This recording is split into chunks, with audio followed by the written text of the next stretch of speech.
자, 동일한 시간입니다.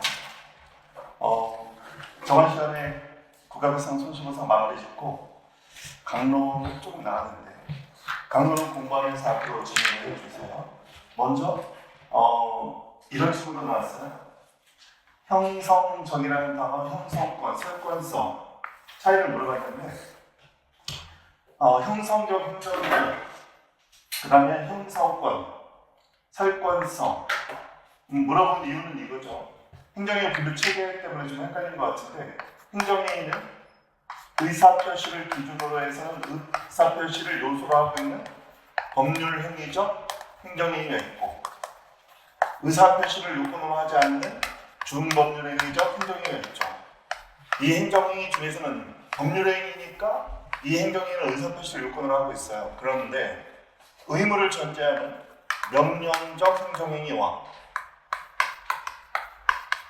형성적 행정행위가 있죠.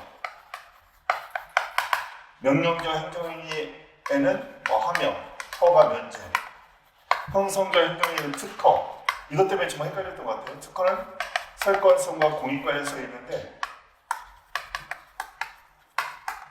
인가도 있죠. 자, 여기서 볼게요. 형성적 행정행위는 행정행위가 법률관계를 형성한다는 의미를 갖고 있어요. 명령적 행정행위와고는 다른 거 뭐냐면 명령적 행정행위는 행정청의 명령, 이 명령이 사실은 하명이에요. 그리고 하명은 의무라고 했죠. 명령적 행정행위에 따라서 행정청이 의사표시의 내용 자체가 의무를 담고 있어요.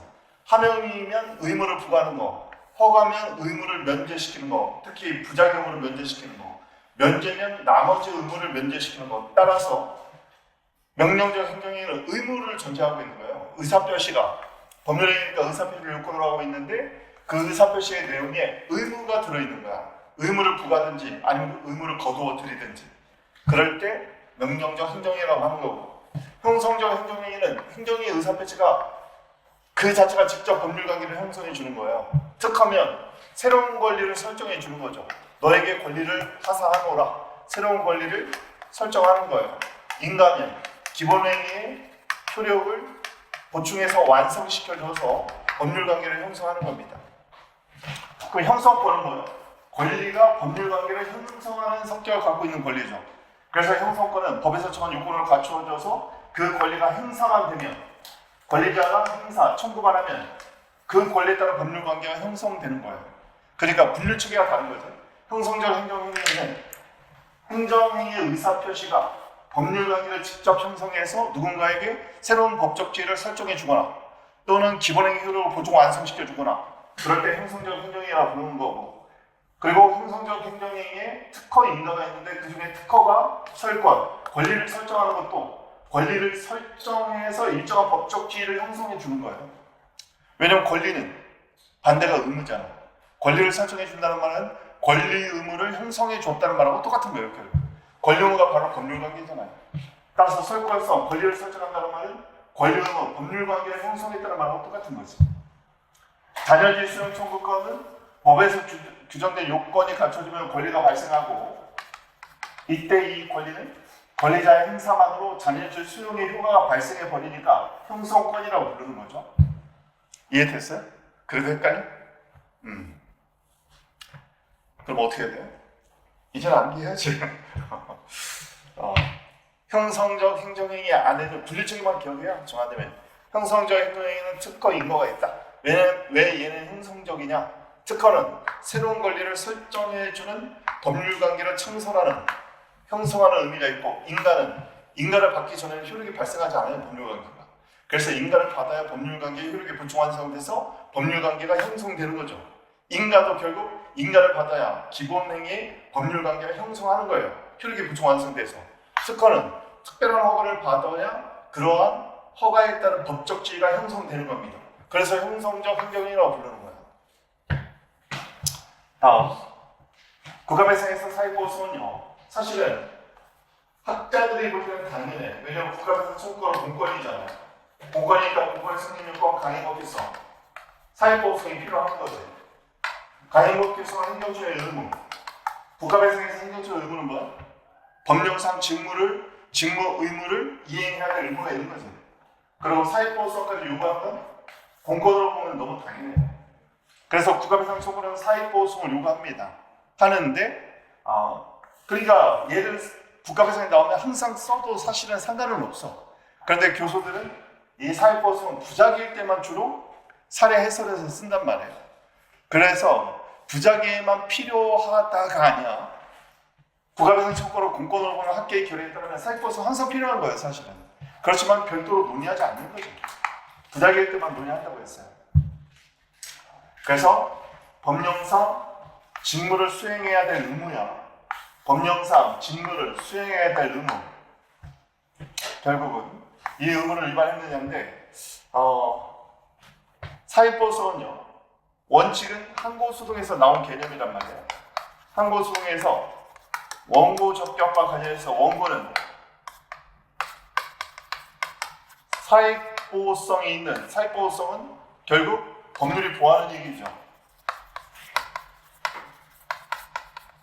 법률상 보호이익, 즉 법률이 보호하는 이익은 이런 보호되는 사익이 침해됐을 때만 원고가 되는 거기 때문에 사익보호의 반대에 반사적 이익이 있죠. 똑같은 말이야. 반사적 이익, 법률상 이익, 얘를 합해서 법률상 중간에 보호자 빼버리면 법률상 이익이잖아. 법률상 이익의 의미가 뭔데? 처분의 근거법규 관련 법규가 공익뿐만 아니라 사익을 보호하는 취지가 있는 게 법률상 이익이라잖아. 다 똑같은 말이야.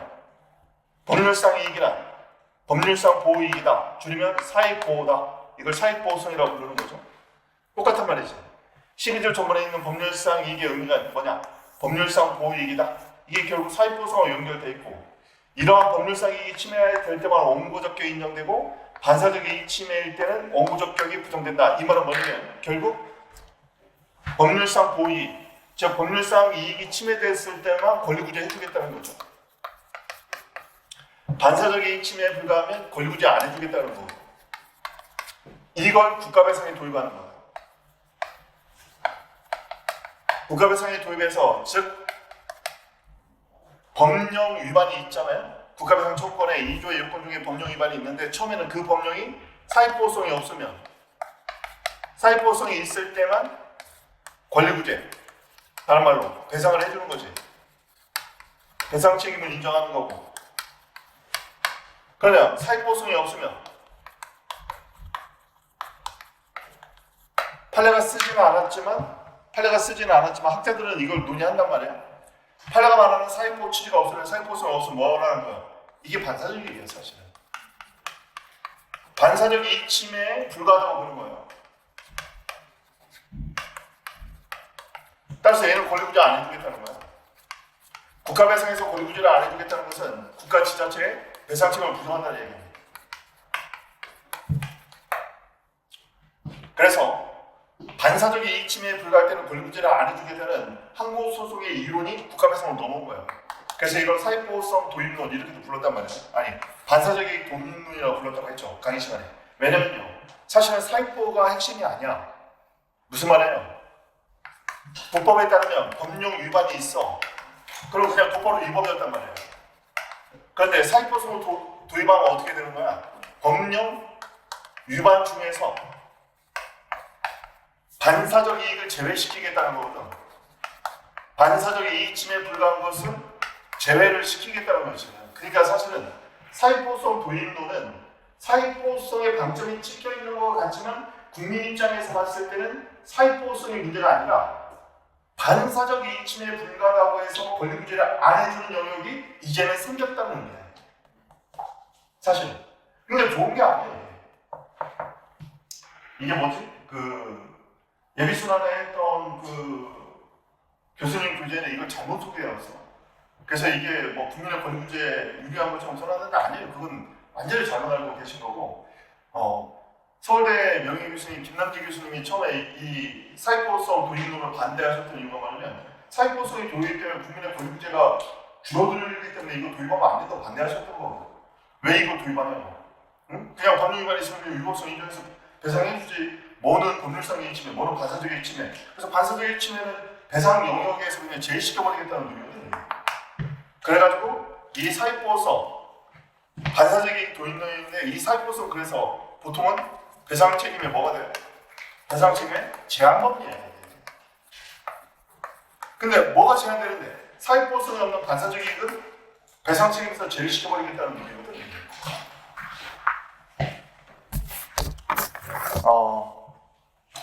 그래서 다시 한번 말하면 사회보수는 국가배상 청구권이 발생하기 위해서 항상 필요 있는 것이긴 한데 근데 국가배상의 이주의 성립 요건에는 정확히 없잖아. 그러다 보니까 해석상 집어넣는 거지. 법령 위반에 이 법령이 사회보호 취지가 있어야 된다. 처음에 이렇게 논의가 시작된 거고 그러다가 조금 지나니까 젊은 학자들이 일단 위법은 무조건 위법인 거니까 반사적인 이익 침해에 불과하면 손해가 발생하지 않는 걸로 보자. 이게 이제 젊은 학자들이 다수 의견이 된 거고 판례는 어쨌든 손해가 발생했으면 뭐 손해가 있는 거지 뭐 있는 걸 없다고 말할 수는 없잖아. 그럼 법령 위반은 위법. 손해가 발생했으면 손해가 있지만 이 손해가 이 법이 보호하는 영역이 없는 거니까 인과관계가 단절되는 걸 보자. 뭐 그렇게 이론구성을 한 거예요. 중요하지 않아. 왜냐면 결국 사회보호성이 없으면 법령 위반의 요건이 깨지건 손해의 요건이 깨지건 인과관계 요건이 깨지건 결국 국가배상 청구권 성립 요건이 누락돼 버리는 거야. 그럼 국가배상 청구권이 성립하지 않으니까 기각관계를 받는 거지.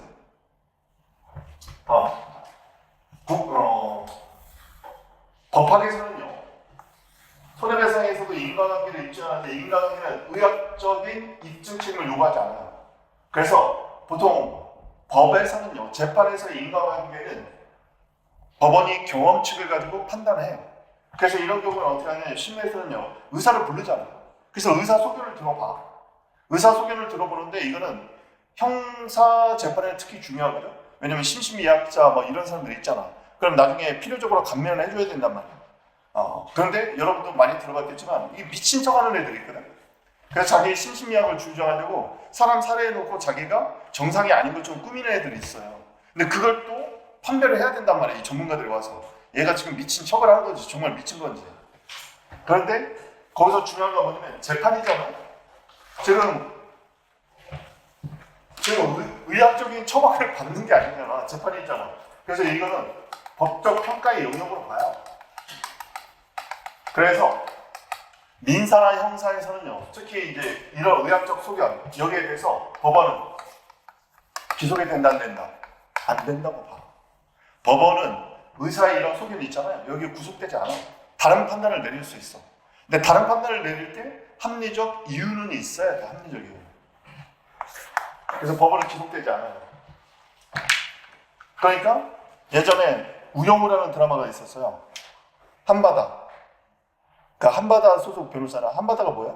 한바다를 우리가 아는 용어로 바꾸면 한바다, 바다가 크대. 큰 한자, 그 우리가 한이라는 말을 한결에 큰 한바다를 뭐 여러분은 모를 수 있겠네.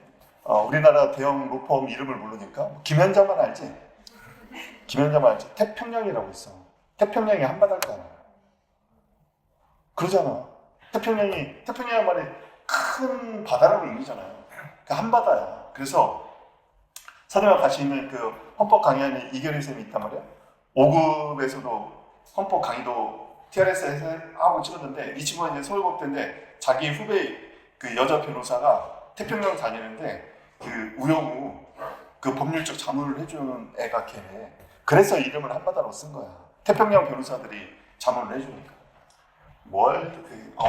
근데 거기서 보면은 그 탈북자 여성이 있는데 그 내용 중에 보면 탈북자 여성이 있는데 그 여성을 그 남편이라는 작자가 막 가정폭력하고 그러다가 어떻게 해서 죽였나 뭐 그럴 거야. 그래가지고 이 여자가 이제 교도소에 가 있고 아이하고 이제 아이는 고원에 가 있는 거지. 근데 이제 나중에 그 우영우가 이제 변론을 해주는데 의사를 앉혀놓고 증언하는 게 나와. 근데 이 의사가 이 탈북자 여성에게 굉장히 안 좋게 그 증언을 하거든.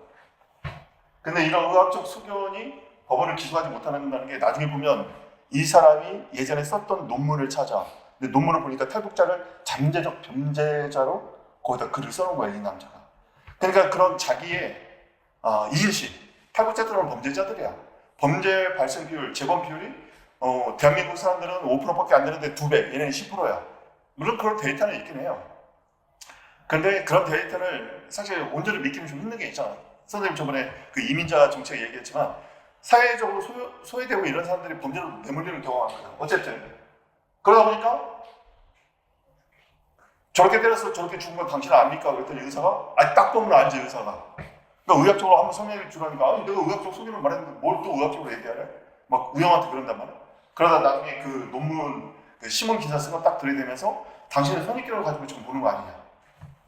그러니까 그 사람이 처음에 좀 항변하다가 그래서 그냥 거기서 끝나서 우영우측에 완전히 무너졌을 텐데 이 사람이 의사협회 임원이야. 나중에 지가 화나가지고 갑자기 아니 아닌 말로 왜 우리 국민 돈으로 탈북자를 왜 도와주냐고 막 이런 식으로 얘기를 해버리는 거야. 그래서 막 아니 대한민국의 남자를 왜 탈북자 여성한테 이렇게 희생됐는데 말이지 이런 식으로 얘기하니까 판사가 탈북자도 대한민국 국민입니다. 말을 가려서 하시면 좋겠습니다. 딱 그러면 꺼버려. 그러면 이 사람은 이제 증거능력이 없는 거야. 그러니까 이렇게 의사의 의학적 소견이라는 것도 사실은요 그가 갖고 있는 여러 가지 인식의 틀에 확증 편향 같은 데 사로잡혀 있으면 그렇게만 보이는 거야. 그럴 수 있는 거야.